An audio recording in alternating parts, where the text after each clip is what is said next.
అచ్చ తెలుగు విద్యార్థితో తెలుగు రాష్ట్రాల first rank నారాయణదే.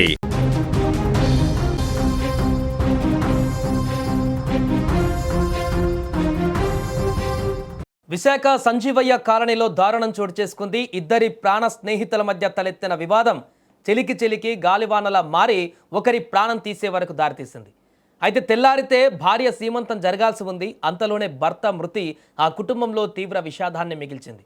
Sanjeevaiah కాలనీకి చెందిన భోరా మణికంఠ, అదే ప్రాంతానికి చెందిన సురేంద్ర అలియాస్ కన్నా ఇద్దరు ప్రాణ స్నేహితులు. అయితే ఇద్దరి మధ్య చోటు చేసుకున్న చిన్నపాటి వివాదం ఒకరి హత్యకు దారితీసింది. మణికంఠ గుండెలపై సురేంద్ర పిడిగుద్దులు గుద్దడంతో మణికంఠ అక్కడికక్కడే ప్రాణాలు కోల్పోయినట్లుగా పోలీసులు తెలిపారు. ఈ యొక్క దారుణ ఘటనతో తెల్లారితే ఇంట్లో సీమంతం జరగాల్సినటువంటి ఆ యొక్క వాతావరణంలో తీవ్ర విషాదం నెలకొంది. ఈ ఘటనకు సంబంధించిన పూర్తి వివరాలు మా ప్రతినిధి లక్ష్మి లైవ్లో మరిన్ని వివరాలు అందిస్తారు. లక్ష్మి, ఏం జరిగింది ఈ ఘటనలో? అసలు ఎలా గొడవ మొదలైంది? ఇంట్లో ఆ భార్య పరిస్థితి ఏంటి? క్షణికావేశం వల్ల జరుగుతున్నటువంటి అనేక ఘోరాలు చాలా చూస్తున్నాం మనం. ఎన్నో ప్రమాదాలు జరుగుతున్నాయి. అలానే ఇద్దరు స్నేహితుల మధ్య జరిగినటువంటి ఘర్షణ దాడికి దారి తీసింది. దాంతో పాటు ఒక స్నేహితుడు ప్రాణాలు పోగొట్టుకోవటానికి కారణమైందని చెప్పాలి. ఇక్కడ మృతుడు ఎవరైతే మణికంఠ ఉన్నారో, ఇక్కడ వాళ్ళ వైఫ్ శ్రీమంతం కార్యక్రమానికి చక్కగా బంధువుల్ని, స్నేహితుల్ని అందరినీ ఆహ్వానించుకుంటున్న క్రమంలోనే సంజీవయ్య కాలనీలో గతంలో వీళ్ళు ఉండేవారు. మణికంఠ వాళ్ళు ప్రస్తుతానికి ఊర్వశి జంక్షన్ దగ్గర ఉంటున్నారు. అయితే మణికంఠ వాళ్ళ తల్లి పాత కాలనీలో ఉన్న దగ్గర బాగా క్లోజ్ గా ఉన్న వాళ్ళని ఇన్వైట్ చేయాలని వెళ్ళారు. ఆ తర్వాత తనని పికప్ చేసుకోవడానికి రమ్మని మణికంఠను కూడా పిలిస్తే వెళ్ళినటువంటి పరిస్థితి.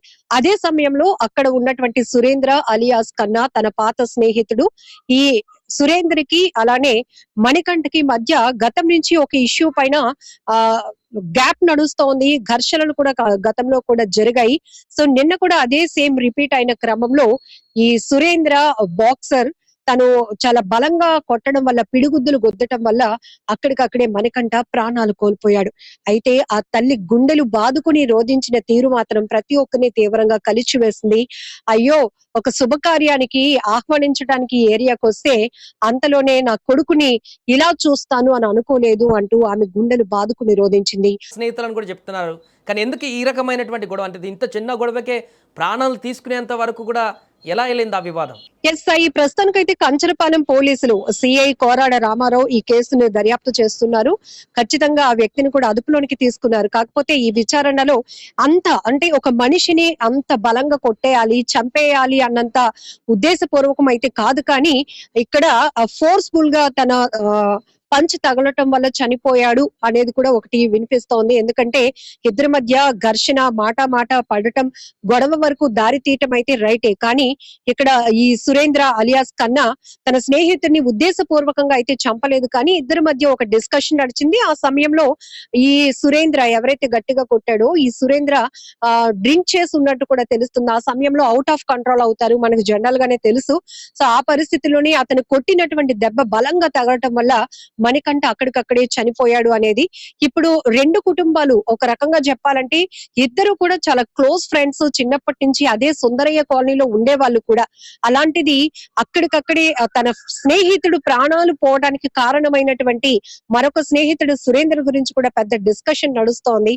ఈ మధ్య కాలంలో క్షణికావేశంలో వీళ్ళ మధ్య బెట్టింగ్లు గాని, లేకపోతే ఇట్లా గ్రూప్ రాజకీయాలు గాని, ఒక గ్రూప్ ని మరొక గ్రూప్ డామినేట్ చేయాలనే ఉద్దేశాలు కానీ, ఇవే మోస్ట్లీ మనం చూస్తున్నాం. స్నేహితుల మధ్య గొడవలు, ప్రాణాలు పోవటానికి కారణమవుతున్న సంఘటనలు అయితే ఇదే. సో ఇద్దరు డ్రింక్ చేసేటప్పుడు కూడా కొన్ని గతంలో ఏవో సమ్ డిస్కషన్స్ అవి నడిచాయి. అదేంటి పర్టికులర్ గా మాత్రం ఆ కారణం ఇంకా తెలియలేదు. సో అతన్ని అదుపులోనికి తీసుకున్న తర్వాత విచారణలో ఆ విషయం కూడా బయటపడనుంది. బట్ తల్లి కూడా చెప్తున్నారు, ఇద్దరు ఫ్రెండ్సే, అరే ఒరే నీ ఫ్రెండ్ నే నువ్వు ప్రాణాలు పొట్టన పెట్టుకున్నావు కదరా అంటూ కూడా ఆ తల్లి ఏడ్చినటువంటి పరిస్థితి ఉంది. స్థానికంగా ఉన్న మొత్తం చుట్టుపక్కల ప్రాంతాల వాళ్ళు, ఎందుకంటే ఇద్దరు కూడా ఒకే ప్రాంతానికి చెందిన వాళ్ళు. వీళ్ళు రీసెంట్ గా ఊర్వశి ప్రాంతానికి వెళ్లారు. కానీ పాత కాలనీలో మాత్రం ఇద్దరు బాగా నౌన్ పర్సన్స్, ఇద్దరు మంచి ప్రాణ స్నేహితులని ప్రతి ఒక్కరికి తెలుసు. కానీ ఇక్కడ మరింత బాధాకరమైన విషయం ఏంటంటే, తన భార్యకి శ్రీమంతం చేయాలి అని గ్రాండ్ గా ఒక ప్లానింగ్ లో ఉన్నటువంటి వ్యక్తి మళ్ళీ ఇంటికి తిరిగి రాకుండా అక్కడికక్కడే ప్రాణాలు పోగొట్టుకున్నటువంటి ఘటన, అది కూడా స్నేహితుడితో జరిగినటువంటి దాడిలో ప్రాణాలు పోగొట్టుకున్న తీరు ప్రతి ఒక్కరిని మాత్రం తీవ్రంగా కలిచివేస్తోంది సాయి. గతంలో ఇంతకు ముందు కూడా మనం చూసాం, క్రికెట్ బెట్టింగ్లు కావచ్చు, లేకపోతే గ్రూప్ రాజకీయాలు కావచ్చు, ఈ తరహా గ్యాంగ్ వార్స్ అనేవి జనరల్ గా 25 నుంచి 35 ఇయర్స్ ఏజ్ గ్రూప్ లో జరుగుతున్నాయి. ఎక్కడికక్కడే నిఘా పెడుతున్నారు పోలీసులు. ఎక్కడైనా అసాంఘిక కార్యకలాపాలు కానీ, లేకపోతే మద్యం సేవించి ఉన్న గ్రూప్ డిస్కషన్స్ అవుట్ ఆఫ్, అంటే పోలీసులు నిర్దేశించిన సమయంలో కాకుండా రాత్రిపూట జరిగినా కూడా ఇమీడియట్ గా, అంటే ఇవి దాడులకు ఘర్షణలకు తావివ్వకుండా, ఎట్లాంటి దారుణ ఘటనలకు దారి తీయకుండా పోలీసులు కూడా ఎక్కడికక్కడ నిఘా పెడుతున్నప్పటికీ కూడా ఇక్కడ చూడొచ్చు, పెద్దగా జనాలు కూడా లేరు, పెద్దగా ఫ్రెండ్స్ కూడా లేరు. ఓ ఇద్దరి మధ్య జరిగినటువంటి గొడవే ఒక వ్యక్తి ప్రాణాన్ని తీసేసింది అంటే మరింత బాధ కలిగిస్తున్నటువంటి అంశంగా చెప్పుకోవచ్చు Sai. Right, thank you Lakshmi. So అది ప్రస్తుతానికి వైజాగ్లో జరిగినటువంటి దారుణ ఘటన. ఇద్దరి ప్రాణ స్నేహితులు రోజు ఒకే దగ్గర కలుస్తూ, రోజు వివిధ ప్రాంతాలకు తిరుగుతూ ఎంతో సరదాగా గడిపేటువంటి వారిద్దరు కూడా ఇలా దారుణమైనటువంటి స్థితిలో గొడవ పడి ఒకరు అందులో మృతి చెందడం, అది కూడా ఆ చనిపోయినటువంటి వ్యక్తి భార్య సీమంతం నెక్స్ట్ డే శ్రీమంతం ఉండే అన్నటువంటి సందర్భంలోనే ఈ విషాదకరమైనటువంటి వార్త ఆ ఇంటికి అందడం అనేది వారందరినీ కూడా కన్నీటి పర్యాంతం చేస్తుంది. ఈ ఘటనకు సంబంధించి పోలీసులు ప్రస్తుతానికైతే దర్యాప్తును కొనసాగిస్తున్నారు.